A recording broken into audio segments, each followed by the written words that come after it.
Bien, muchachos, vamos a continuar hablando de isomorfismos, ¿sí? Que precisamente pues fue tema de estudio anteriormente.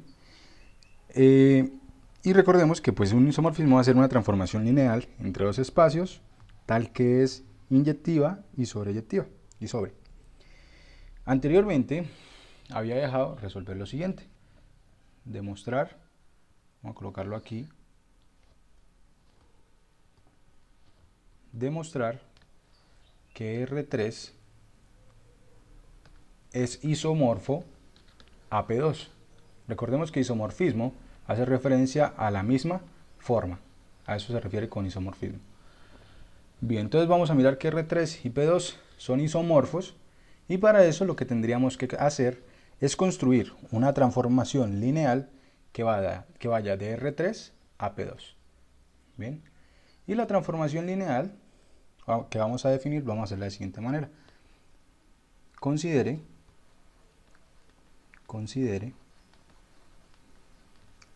T de R3 a P2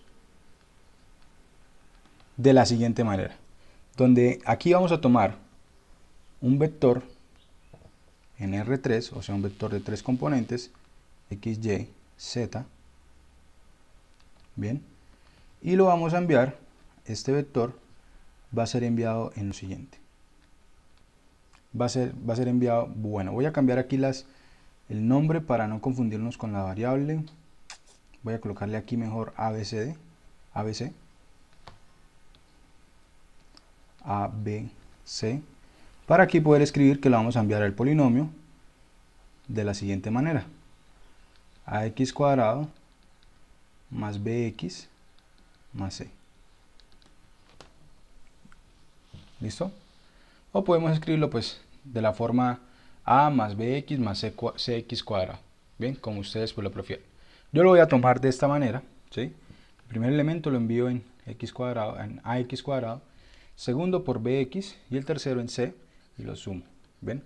Y aquí des en cuenta que pues está cayendo precisamente donde necesitamos, en el espacio de los polinomios de grado menor o igual que 2. Entonces bien, aquí como necesito demostrar que es un isomorfismo, necesito demostrar todo lo que nos piden. Lo primero que debo mostrar es que T es transformación lineal. ¿Listo? Entonces vamos a recordar qué debemos hacer para demostrar que es transformación lineal. Lo primero es voy a tomar aquí dos elementos, vamos a llamarlos U1, que lo vamos a tomar como ABC, vamos a colocarle aquí A1, B1, C1, y vamos a tomar U2 como A2, B2, C2, esos dos vectores. Y entonces U1 más U2, ¿quién sería? U1 más U2 es precisamente lo mismo que A1, A2, B1 más B2, C1 más C2. Y vamos a mirar, recordemos que lo primero que hay que mirar es lo siguiente. Vamos a mirar que T de U1 más U2 es igual a T de U1 más T de U2. Eso es lo primero que vamos a probar. Que sea lineal con la suma. Y entonces veamos quién sería T de U1 más U2. T de U1 más U2. Entonces T de 1 más U2 es lo mismo que T evaluado en A1 más A2, B1 más B2, C1 más C2. Nos queda de esta manera. ¿Y esto quién es? Esto es lo mismo que A1 más A2 por x cuadrado más B1 más B2 x más C1 más C2. Nos queda de esta manera. Bien, usando precisamente la transformación que acabamos de definir. Ok. ¿Y quién sería T de U? ¿Quién sería T de U1 más T de U2? T de U1 sería A sub 1 x cuadrado más b1x más c1, ¿sí? Este sería t de u1 y t de u2 sería entonces a2x cuadrado más b2x más c2. Y si sumamos esta expresión, nos va a dar precisamente igual a esto de acá arriba. Nos queda que estas dos son iguales. Por lo tanto, entonces tenemos que sí es lineal con la suma. Ya probamos entonces esto de acá. Y ahora vamos a probar que es lineal con el producto por escalar. Entonces eso lo haré en la siguiente página. Sería el segundo. Entonces vamos a mirar cuánto es t de k por u1. Entonces esto sería lo mismo que t evaluado en k a1, k a2, k a3. Perdón. B1 y C1. ¿Y esto va a ser igual a quién? Esto va a ser a K1 x cuadrado, KB2 x más K C1, que era 1, aquí era 1, así de esta forma. Y veamos ahora quién sería K por T de U1. Entonces esto va a ser lo mismo que K por T, y aquí sería entonces A1, B1, C1. Y esto va a ser K que multiplica a sub 1x cuadrado más B1x más C1. Y si aplicamos distributiva, vemos que llegamos precisamente a esta expresión de acá arriba.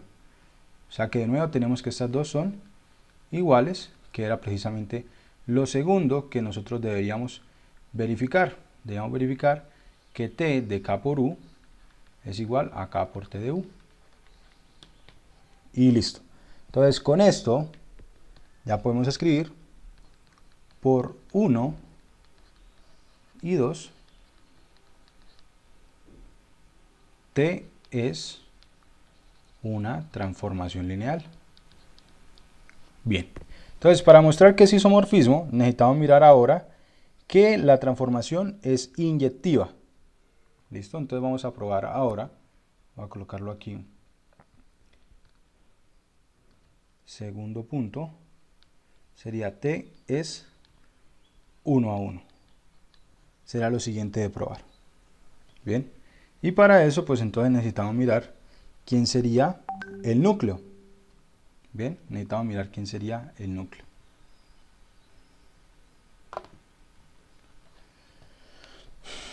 Y para el núcleo entonces sería el núcleo de la transformación va a ser igual a quién. Va a ser igual a los vectores, vamos a colocarles aquí los u en R3, tales que T de u es igual al polinomio 0. ¿Listo? Es igual al polinomio 0. Y de esto entonces, ¿qué nos va a quedar? Que esto es igual a los, vamos a escribirlo aquí de esta manera, va a ser igual a los x, y, z en R3, tales que t de x, t evaluado en x, y, z, vamos a colocarle aquí de nuevo ABC, para que no se confundan con la x, a, b, c, tal que ax cuadrado más bx más c sea igual al polinomio 0. Ahora tenemos, miren, tenemos que este polinomio debe ser igual a este polinomio. Dos polinomios son iguales si son del mismo grado y sus coeficientes correspondientes son iguales.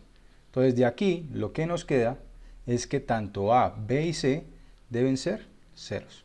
Entonces nos queda aquí lo siguiente, que a son los vectores de la forma ABC en R3, tales que a es igual a b igual a c, igual a 0. O sea que lo que nos queda es precisamente lo que necesitábamos. El núcleo está formado precisamente por el vector nulo. Vamos a colocarle aquí así. Por el vector nulo de R3. Así entonces probamos que la transformación es inyectiva. Eso es lo que tenemos. Bien, nuestra transformación lineal es inyectiva. En este caso, como nuestra transformación no va de R3 a un polinomio, a un espacio euclidiano, entonces no hablamos de la matriz. ¿Sí se dieron cuenta? Cuando colocamos aquí el núcleo no hablamos de la matriz. Bien. Ahora, lo siguiente sería mostrar que es sobreyectiva. ¿Sí? Lo siguiente sería mostrar que es sobreyectiva. Pero para eso vamos a aplicar precisamente, podríamos pensar en cuáles son las imágenes, cuáles son los dominios de estos espacios. El dominio de R3 es 3, la dimensión de R3 es 3 y la dimensión de P2 es 3 también. Y un teorema que habíamos dicho anteriormente era, si vamos de un espacio de iguales dimensiones y ya tenemos que es inyectivo, entonces es sobreyectivo. Bien. Voy entonces a escribirlo en la siguiente página.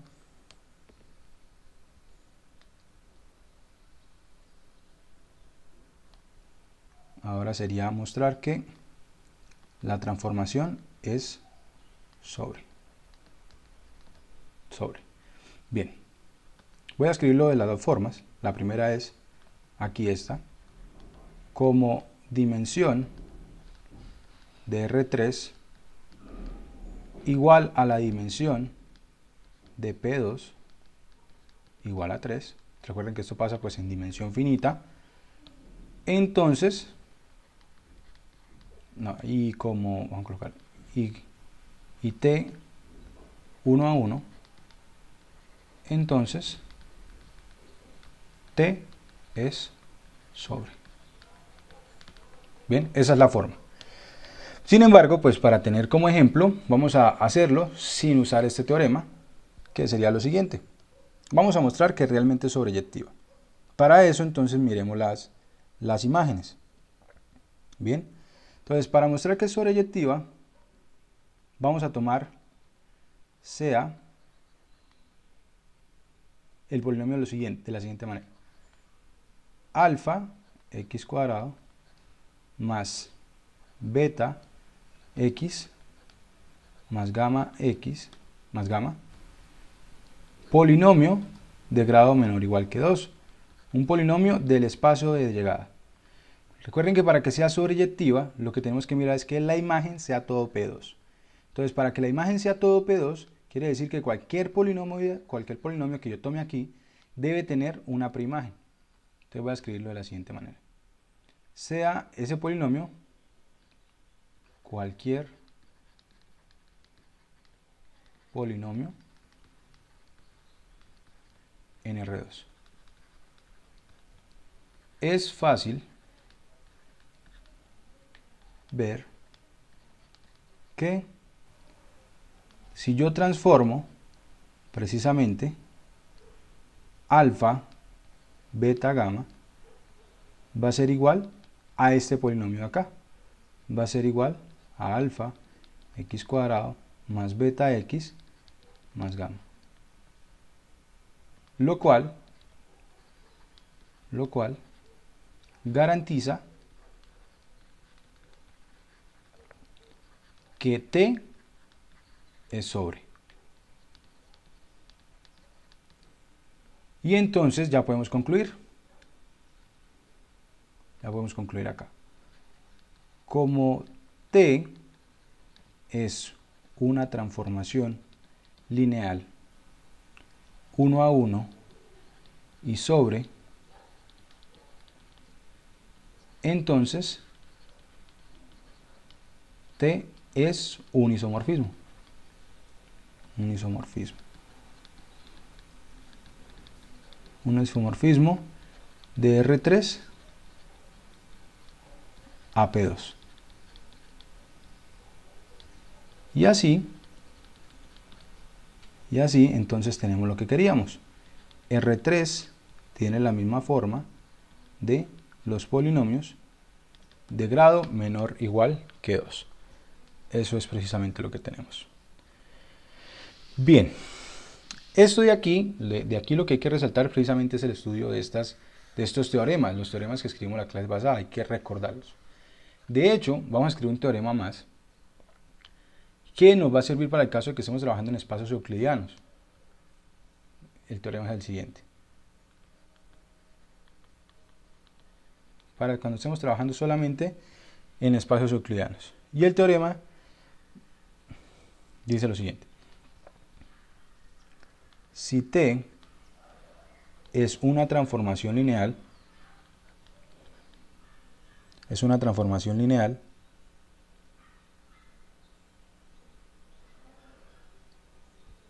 de Rn, vamos a colocarlo aquí, de Rn en Rn, que vaya desde el espacio de Rn a Rn, y A, la matriz que representa T, la matriz que representa a T. Entonces claramente, como vamos a ir aquí de Rn a Rn, podemos darnos cuenta que el orden de la matriz es una matriz n por n. Entonces, las siguientes son equivalentes.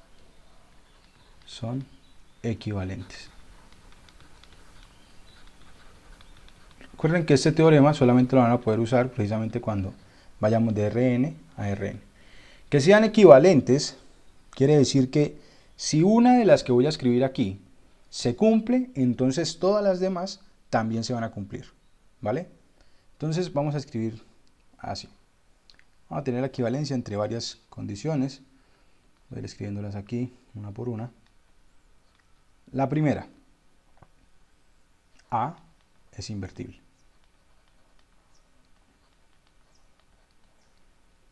A es invertible. Segunda, la solución, vamos a colocar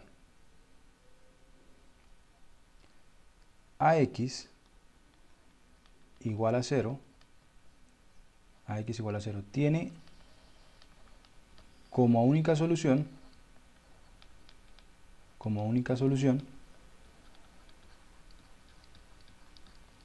X igual a 0. Tercera,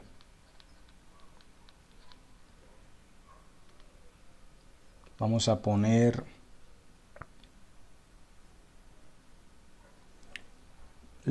también la ecuación de la forma AX igual a B tiene solución. Y de hecho, tiene solución única. ¿Listo? Eso es lo que necesitamos. ¿Esto para qué nos va a servir? La primera nos sirve para hablar precisamente de la nulidad de la matriz, ¿sí? Del espacio nulo de la matriz. Y me dice que el espacio nulo es solamente el 0. Por lo tanto, estaremos indicando que la transformación es 1 a 1. Esto de aquí me estaría diciendo que para cualquier vector que yo tome, en el conjunto de llegada, existe uno que es preimagen. Entonces estaría diciendo aquí con esto que es sobre. Bien. Esa es la tercera.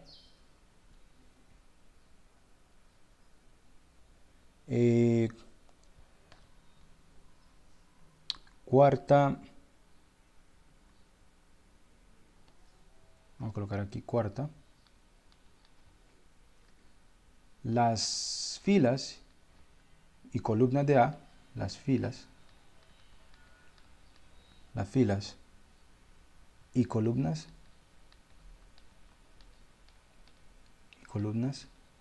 de A son linealmente independientes. ¿Sí? Si las vemos como vectores, son vectores linealmente independientes. Quinta, Vamos a colocar como quinto que el determinante de la matriz, si lo escribimos así o de esta forma, como estemos acostumbrados a escribirlo, es diferente de 0. Bien, esto ya sabemos que es equivalente con la primera de las condiciones, ¿sí? El determinante diferente de 0. Esa sería la quinta. Sexta, la nulidad de A es 0. ¿Sí? Que es precisamente lo que me indica con respecto a esta.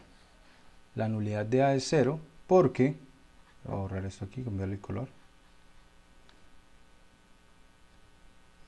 Nulidad de A es 0. Y esta se identifica con esta de acá porque aquí estoy diciendo el espacio solución, el espacio nulo, perdón, de la matriz es solamente el 0. Por lo tanto, la nulidad, que es su dimensión, va a ser 0. Sexto, seguiría séptimo. Séptimo, que sería entonces que ρ de A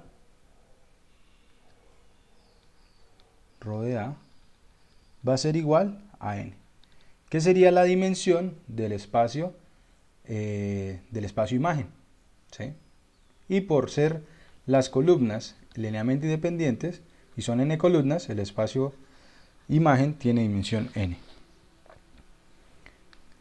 Y por último vamos a escribir octavo, la transformación lineal,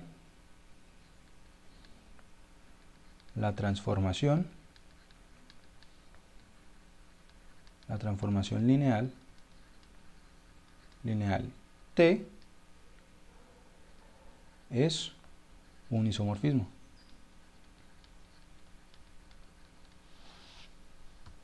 La transformación lineal T es un isomorfismo. Es un isomorfismo. Bien. Y este teorema es el que ustedes van a usar precisamente en el caso que nos planteen revisar si tenemos un isomorfismo entre espacios vectoriales de Rn en Rn, ¿sí? Entonces, de hecho, pues ustedes van a mirar pues cuál es la más fácil de revisar de todas estas. Por lo menos, en lo que a mí concierne, lo más fácil de revisar, si fuese R2 en R2 o R3 en R3, va a ser revisar esto de acá, ¿vale? Revisar que el determinante sea diferente de 0. Pero bien, nosotros no solamente hablamos de isomorfismos en espacios euclidianos, ni tampoco isomorfismos en espacios de dimensión finita, como el caso que hicimos anteriormente. Podemos hablar también de isomorfismos en espacios de dimensión finita, que voy a colocar aquí pues un ejemplo de eso. Un ejemplo, vamos a colocarlo aquí, espacios de dimensión infinita,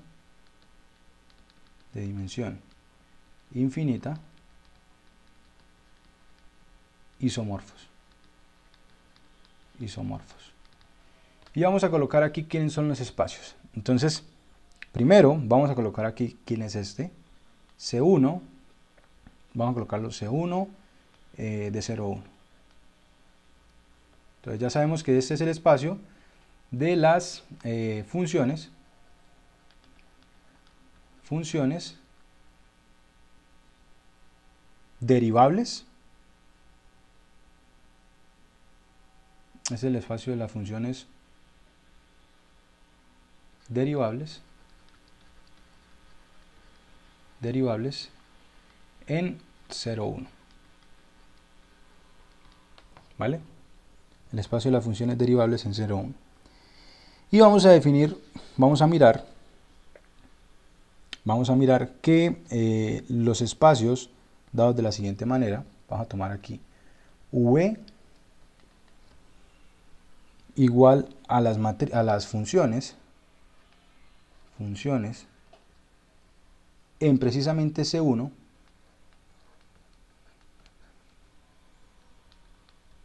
en ese espacio, pero que cumple una condición adicional, que la imagen en 0 es el 0, ese de ahí.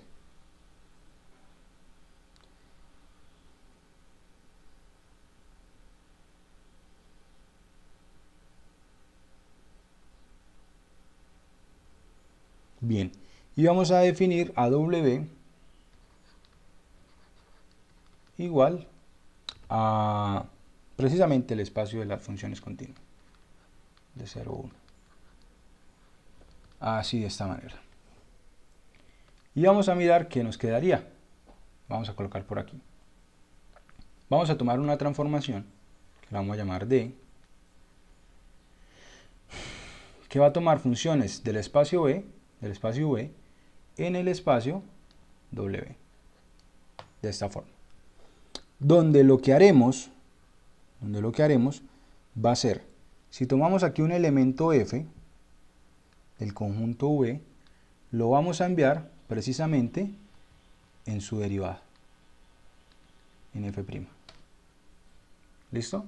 Esta es la transformación derivada.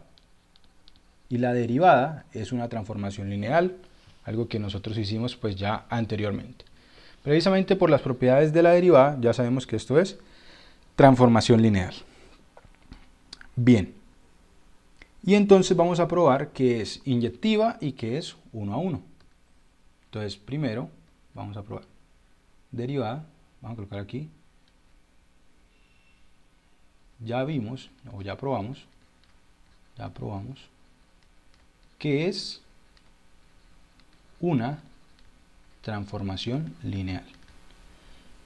Bien, y ahora entonces vamos a colocar que es inyectiva. Vamos a colocar que D es 1 a 1. Bien, vamos a probar que D es 1 a 1. Para eso entonces vamos a hablar del núcleo. ¿Quién sería el núcleo de esta transformación? Entonces el núcleo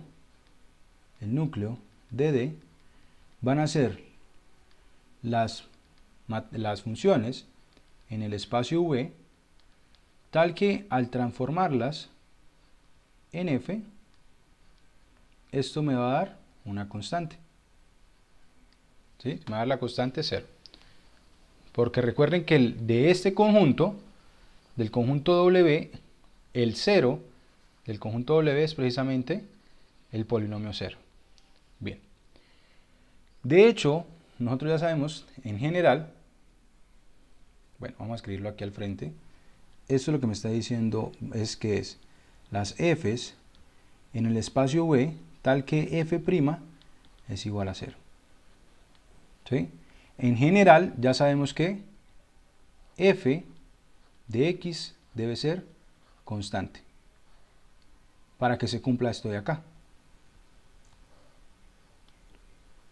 Para que se cumpla esto de acá, la función debe ser una función constante.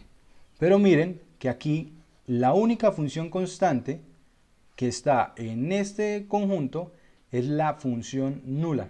¿Por qué? Porque no puede haber una constante, una función constante diferente de la nula, que cumpla esta función de acá, que cumpla con esta condición de acá. Entonces de aquí vamos a obtener precisamente que la única función es precisamente la función nula. Y ya concluimos. Así,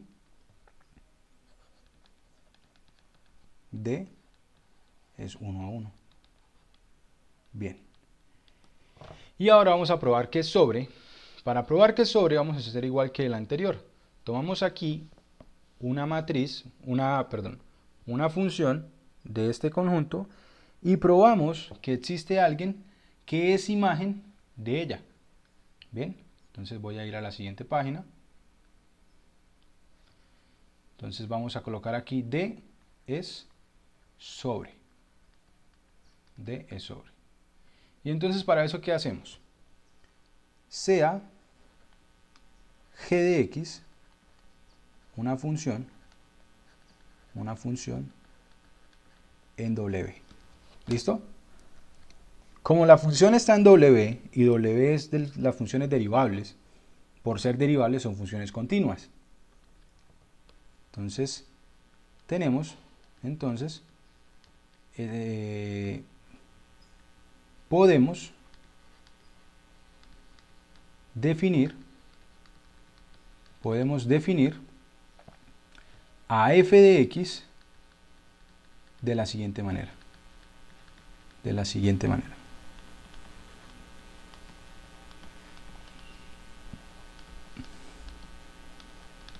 podemos definir la f de x de la siguiente manera. La podemos ver como f de x igual a la integral desde 0 hasta x de g de x por dx. Y esta integral existe precisamente porque g de x está en w. Esto pues tomando a x un elemento entre 0 y 1. ¿Ven? Porque entre 0 y 1 es que vamos a trabajar. Bien. Y vamos a tener lo siguiente. Aquí pues vamos a usar precisamente cosas que nosotros tenemos de nuestros cursos de cálculo, que es lo siguiente. Por el teorema fundamental del cálculo,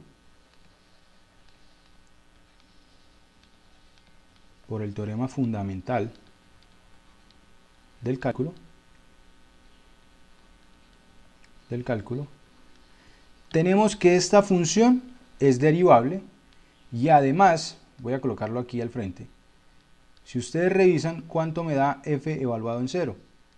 ¿Cuánto me da f evaluado en 0? Pues sería la integral desde 0 hasta 0 de g de t por dt.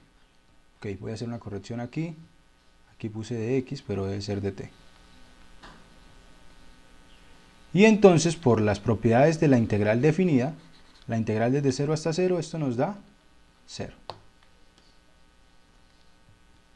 Nos da 0. Por lo tanto, aquí yo puedo concluir que f de x es una función derivable y que además evaluada en 0 me da 0, es decir, pertenece al conjunto de salida. Y además, si derivamos, voy a colocarlo aquí, si derivamos a f, o sea, ¿quién sería f'? Por el teorema fundamental del cálculo sabemos que es igual a g de x.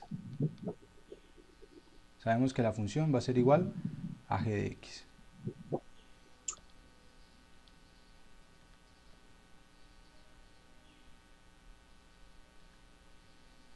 Bien. Y ya tenemos entonces que la función es sobreyectiva. Así d es sobre. Así d es una transformación lineal sobre. Y como ya tenemos que es inyectiva y sobreyectiva, podemos concluir, de lo cual se concluye,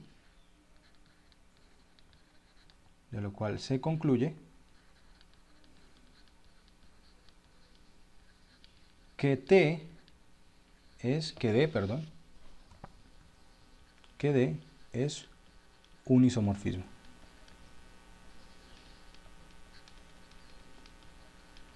Y de hecho entonces aquí colocamos un isomorfismo que va de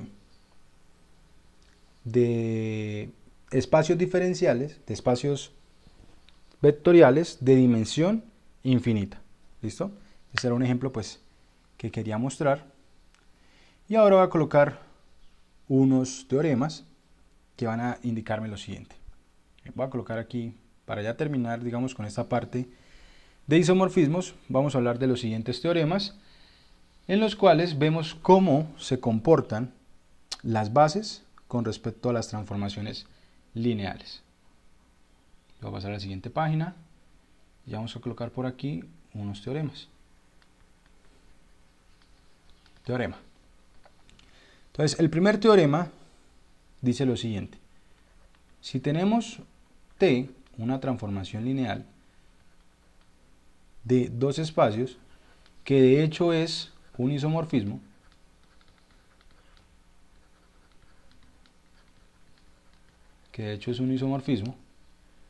entonces vamos a tener lo siguiente. Primero,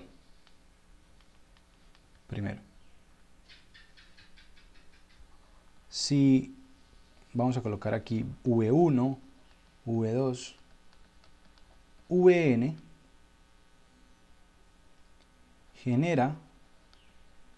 generan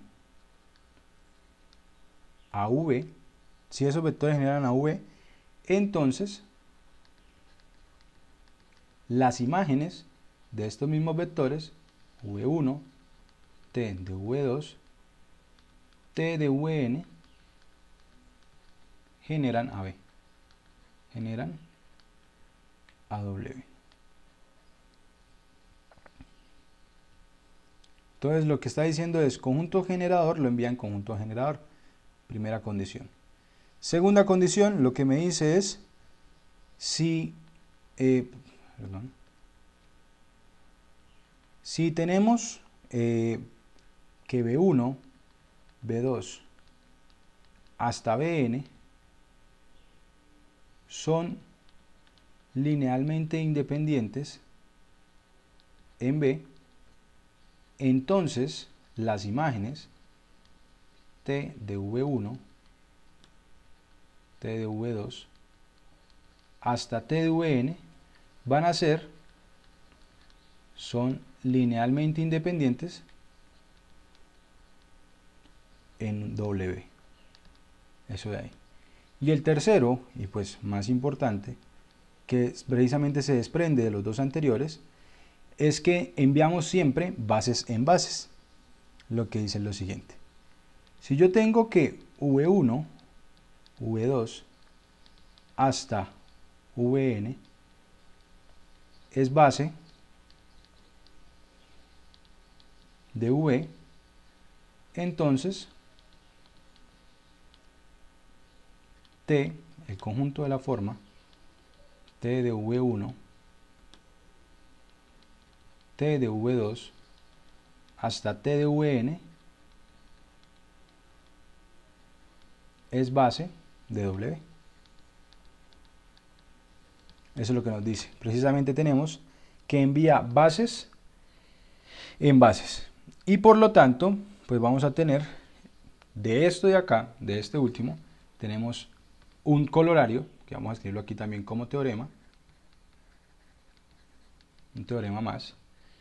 Y como tenemos que se envía bases en bases, entonces aquí tenemos n elementos, que son la base de V, quiere decir que V tiene dimensión n.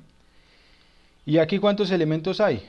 Pues son las imágenes de estos n, o sea que aquí hay n elementos también y es una base de W. Por lo tanto estoy diciendo que tendrían la misma dimensión. Entonces vamos a tener lo siguiente. Sean V y W espacios reales de dimensión finita. Espacios de dimensión finita. De dimensión finita. De dimensión finita. Espacios reales de dimensión finita. Con dimensiones iguales. Con dimensión de V igual a la dimensión de W. Entonces,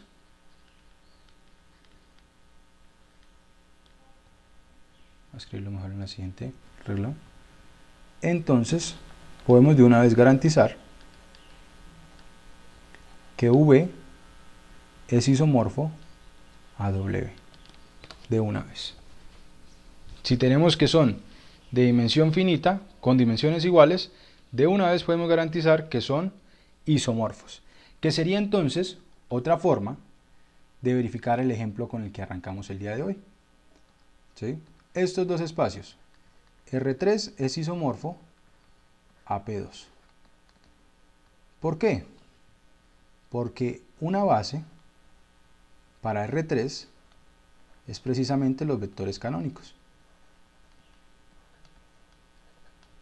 Esto me garantiza entonces que la dimensión de R3 es 3, pues cosa que ya sabíamos.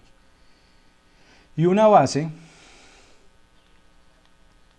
para P2 es precisamente 1x, x cuadrado. Esa es una base de P2. Por lo cual estoy diciendo que la dimensión de P2 es 3. Y entonces, por el teorema anterior,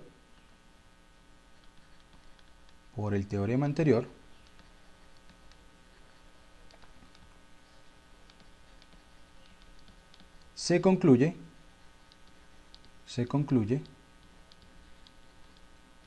que R3 es isomorfo a P2, sin necesidad en este caso de buscar cuál es la transformación lineal.